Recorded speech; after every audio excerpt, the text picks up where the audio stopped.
torques on it, but it still works great. And the first holes I ever got in this were from 3 kids from Chicago. They stabbed pencils right back here. So that's why I don't let people lean on the walls. But yeah, we do about 100 programs every summer. And Andrew was kind enough to have us come in, and this program was brought to you by Dynamic Assemblies out of Kegel Harbor, Michigan.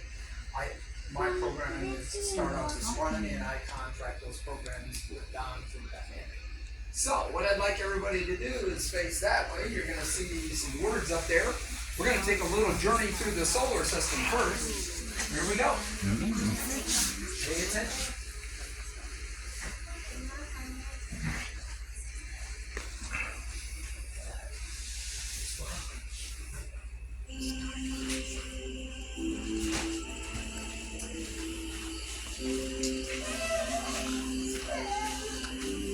We say the moon's in great shape because it makes a lot of great shapes.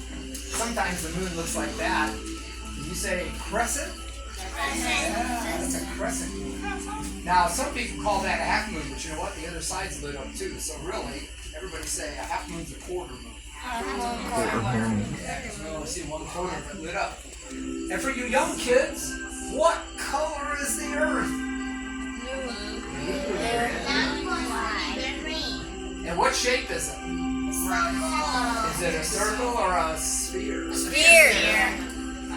And so is the moon. Now, that's what the moon will look like, I believe, tomorrow night, but we're going to show you what it will look like tonight. Sometimes when the moon comes up, it can be a different color because either the light bending around the Earth from the sun, or sometimes the light strikes the moon, comes through the Earth's air, and it makes it different colors. The holes on the moon are called what? Craters. Craters. They're made by pieces of rock that hit the moon, but they're called meteors. We see meteors in our sky too, and we go, oh, look, a shooting star. But it's not really a star, it's a piece of rock. So now you say, look, a shooting rock. 2 moons that go around Mars are Phobos and Deimos. They are very small. These are the 4 big moons that go around Jupiter, but Jupiter altogether has 95 moons. Yeah, it's a lot. The Cassini spacecraft, that was a robot ship that were no people on it. It went around and around Saturn for 13 years, taking pictures of Saturn and all its rings and its moons. And we learned a lot. We learned that Saturn has the most moons. It has over 100 moons. Some of them are right inside the rings, and there are thousands of rings, not just a few. And some of those moons are really bright. Some have lots of craters. Some don't have hardly any. Some are kind of dark. Some are just odd shaped. I think the weirdest one, though, is this next one right here. Looks like the Death Star, right?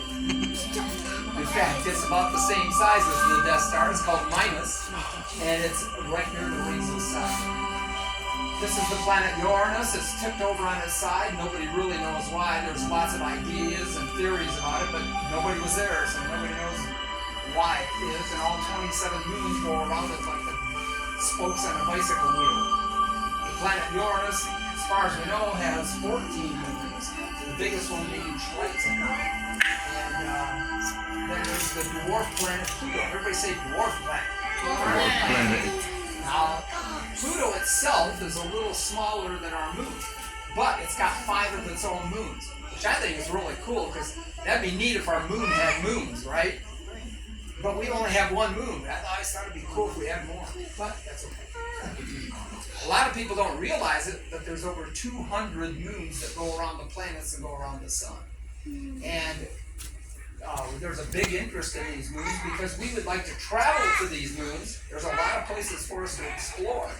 And the reason we would like to travel there is because there's very valuable minerals on some of these moons. And we'd like to dig out those minerals and bring them back to the Earth because that would help us build some things. There are also asteroids out there between Mars and Jupiter. And recently, this past about a year ago, and into the fall, they were studying one of those asteroids. It's called Psyche.